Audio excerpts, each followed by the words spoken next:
8:45. This is the Sri Lanka Broadcasting Corporation. Here is the news edited by Dhanushka Madhawala and read by Indrani Senanayake. The headlines. The President has given instructions to submit a cabinet paper for the future activities of the Sinhala Cultural Institute. Japan donates antibiotics worth 104 million rupees to Sri Lanka. CEB online payment system is relaunched with enhanced security. NBPDS Karnaratna to be appointed as appeal court president. South Korea pledges assistance to Sri Lanka for rural development. Sri Lankan High Commissioner meets the Indian Chief of Defence Staff. In foreign news, at least 32 people killed in mosque blast in Peshawar, Pakistan. In sports news, Everton name from former Burnley boss Sean Dyche and new manager.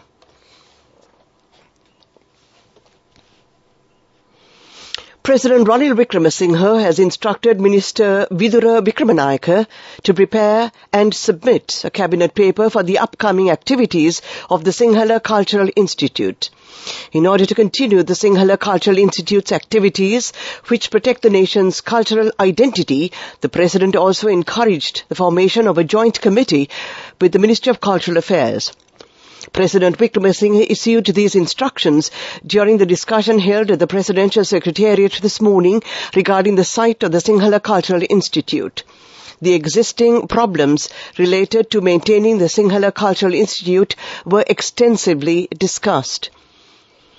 The President stated that the building facilities of the institution should be developed and greater attention should be made to producing income through activities fit for the institution because the commercial value of the property where the Sinhala Cultural Institute is located is quite high.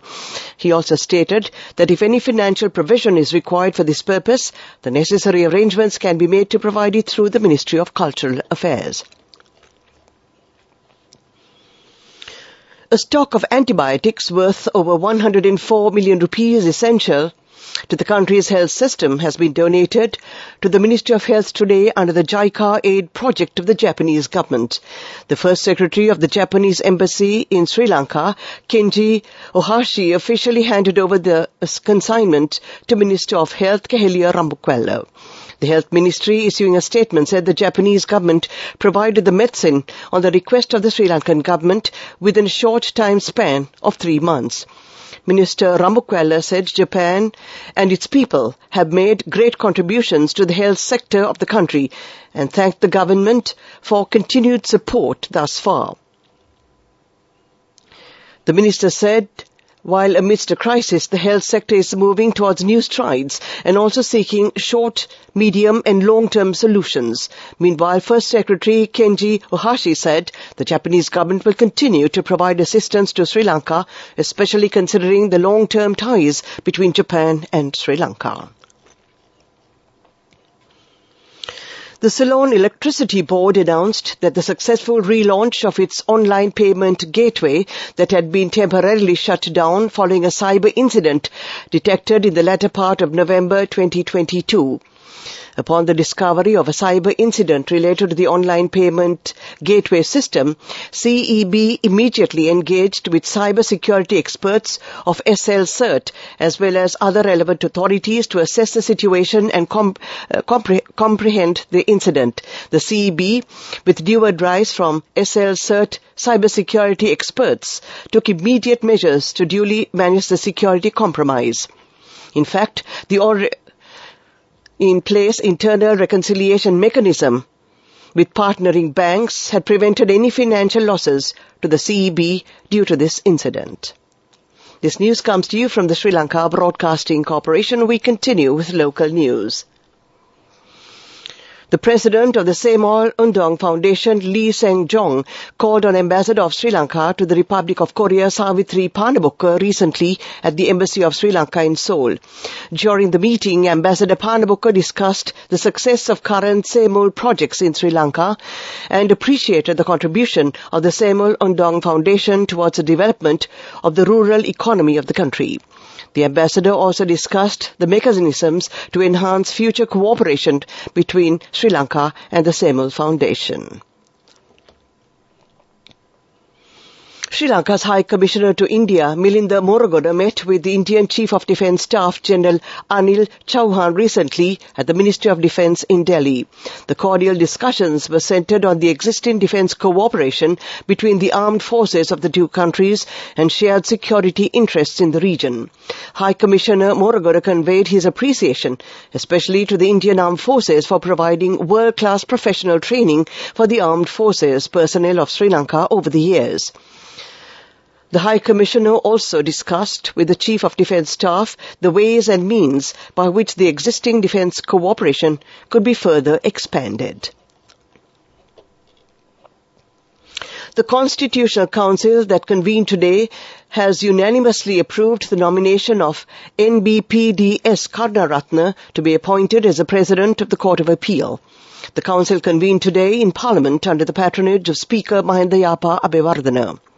The Constitutional Council considered the recommendation of the President to appoint K.P. Fernando, President of the Court of Appeal, as a Judge of the Supreme Court, to the post that was vacant with the retirement of L.T.B. Dehidenia as a Judge of the Supreme Court. The Constitutional Council unanimously approved the above recommendation. That ends the local segment of news. The main news story is brought to you by Siddhalepa Vedamahatmya.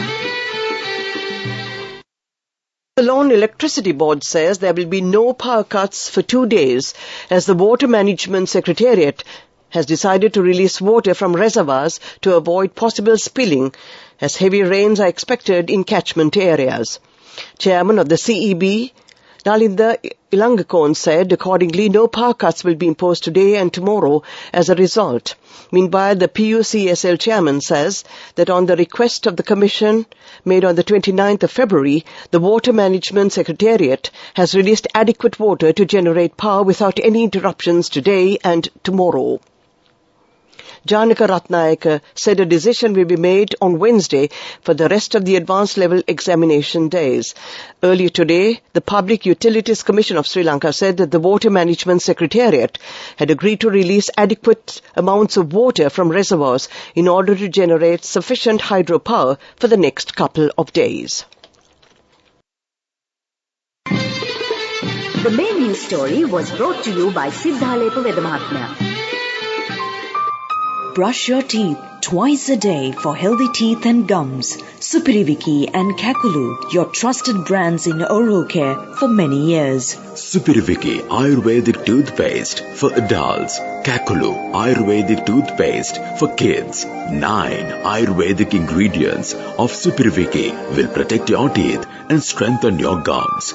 Supiriviki and Kakulu, products from Siddhalepa. A look at Watchlight. The Epidemiology Unit has observed a rapid increase in the number of dengue cases reported within this year. Accordingly, a total of 4,387 cases have been reported thus far, of which 1,426 were reported within the Western Province. Data from the Epidemiology Unit showed that for the month of January 2023, 741 cases were reported in Colombo, 491 were reported in Gampaha, and 194 cases were reported in Kalutara. Meanwhile, a surge in the number of dengue cases was also seen in Puttalam, Jaffna, Kandy, Gaul, Matara, Ratnapura and Kergalla. Thus, the Epidemiology Unit has urged all persons to seek medical attention in the event they run a high temperature, adding that all required laboratory tests must be done after 3 days since the onset of the fever.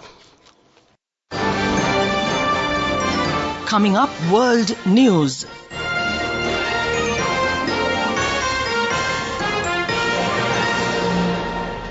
World News headlines: at least 32 people killed in mosque blast in Peshawar, Pakistan. More heavy rain ahead for Auckland city in New Zealand. The last of US video game and 24 actress Annie Wertsing dies at 45. At least 32 people have been killed and 150 injured in a bombing at a mosque in the Pakistani city of Peshawar. A section of the building was destroyed and officials say people are buried under the rubble. Most of those who died were part of the police force, and it is believed they were the target of the attack. Early reports said a bomber sitting in the front row had blown himself up, but this has not been confirmed and no group has admitted the attack. Peshawar Police Chief Muhammad Ijaz Khan told local media that between 300 and 400 police officials were present in the area at the time of the blast. Prime Minister Shehbaz Sharif has strongly condemned it. In a statement, he said, those behind the incident have nothing to do with Islam. People in flood-hit New Zealand are bracing for more heavy rain this week following new severe weather alerts. At least 4 people have died and a state of emergency order continues in Auckland, which on Friday experienced its worst downpour on record. About 350 people needed emergency accommodation, New Zealand's Prime Minister Chris Hipkins said. He added that there has been significant damage across Auckland and the North Island. The newly appointed PM also highlighted climate change's role in the extreme weather event. Actress Annie Wersting, who played the character Tess in the hit video The Game, The Last of Us, and was in 37 episodes of TV drama 24, has died aged 45. You left us way too soon, said The Last of Us creator Neil Druckmann, confirming the news on Twitter. 24 star Kiefer Sutherland called her a beautiful person and my friend and said my heart breaks for her family. The actress, who also played the Borg Queen in Star Trek Picard, was diagnosed with cancer in 2020. Wersting, who was born in Missouri, began her career in 2002 with an appearance in an episode of Star Trek Enterprise, playing Lyanna. She also appeared in TV shows including Frasier, Charmed, General Hospital, The Vampire Diaries, and The Rookie. To end this bulletin of world news, the headlines again. At least 32 people killed in mosque blast in Peshawar, Pakistan. More heavy rain ahead for Auckland City in New Zealand. The Last of Us video game and 24 actress Annie Wersting dies at 45. That ends this bulletin of world news. Development news. Mr. Tennokon Rusipala has been appointed as Honorary Advisor, Banking and Investment Affairs to Prime Minister Dinesh Gunawardena. Mr. Rusipala held several public positions in the past as Chairman of the Bank of Ceylon, the National Gem and Jewellery Authority, Member of the Colombo Municipal Council, Coordinating Secretary to the Ministry of Higher Education, and Member of the Monetary Policy Consultative Committee of the CBSL.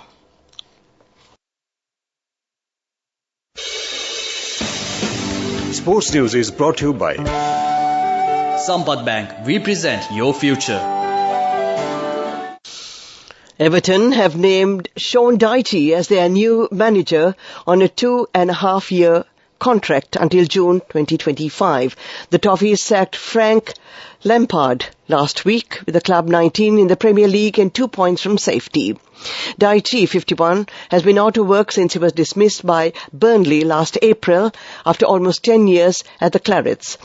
He is Everton major owner Farhad Morshi's 7th managerial appointment since buying into the club in February 2016. Dyche guided Burnley to 2 promotions from the Championship and 2 top-half Premier League finishes, including a first European qualification in 51 years after they finished 7th in 2017-2018. His immediate task will be to guide Everton out of the relegation zone and to safety with 18 games remaining. Everton are next in action on the 4th of February when they host Premier League leaders Arsenal and Goodison Park with a game against Merseyside rivals Liverpool on the 13th of February. That was Sports News. Go ekaktiana youth ekat life eke change ekat niyameta set wenna as wahagena dagapu gina habe karanna youth ekat niyameta set wenna friendship එක menna. The all-new NSB Ithru account. NSB IM, a plan for your dream. Business News, sponsored by National Savings Bank, the safest place for your money. The company owned by Asia's richest man, Gautam Adani, has issued a detailed rebuttal of allegations of wrongdoing by short seller Hindenburg Research. In a document which runs to more than 400 pages, Adani Group says the report is a calculated attack on India. Later on Sunday, Hindenburg said Adani failed to specifically answer 62 of our 88 questions detailed in its report. Adani Group, an Indian conglomerate, had more than $50 billion wiped off its stock market value last week. It also said that it had complied with all local laws and had made the necessary regulatory disclosures. Business News, sponsored by National Savings Bank, the safest place for your money. Go ekak thiyana youth ekata life ekේ change ekata niyamata set wenna as wahagena dakapu hina habe karanna youth ekata niyamata set wenna friendship එක menna. The all-new NSB Ithru account, NSB IAM, a plan for your dream. On to economic news. Staff who have lost their jobs due to the collapse of regional airline Flybe should apply for roles with EasyJet and Ryanair, said the two budget operators. Flybe went into administration on Sunday, putting 277 staff out of work. The British Airline Pilots Association said it had received phone calls in the early hours of Saturday morning from worried Flybe staff. But the union's leader, Martin Chalk, said there were jobs out there. EasyJet said it had 250 vacancies for cabin crew. Ryanair posted a message on the careers section of its website saying it had vacancies in all categories, including pilots, engineers and ground staff. Weather report. And finally, we take a look at the weather report. According to the Met Department, the well-marked low-pressure area over the southeast Bay of Bengal is likely to move west-northwestwards towards the eastern coast of Sri Lanka on the 1st of February. Such a movement will affect the island's weather, resulting in heavy rains from today evening. Showers or Sunday showers are expected to occur in the northern, eastern, Uber, north central and central provinces. Heavy rainfall of about 150 millimeters is likely to be experienced in some places. The Met Department requests the general public to take adequate precautions to minimize damage caused by temporary localized strong winds and lightning during thunder showers. To end tonight's news broadcast, we take a look at the headlines again. The President has given instructions to submit a cabinet paper for the future activities of the Sinhala Cultural Institute. Japan donates antibiotics worth 104 million rupees to Sri Lanka. CEB online payment system is relaunched with enhanced security. NBPDS Karnaratna to be appointed appeal court president. South Korea pledges assistance to Sri Lanka for rural development. Sri Lankan High Commissioner meets the Indian Chief of Defence Staff. In foreign news, at least 32 people in mosque blast in Peshawar, Pakistan. In sports news, Everton name former Burnley boss Sean Dyche as new manager. That ends tonight's news broadcast.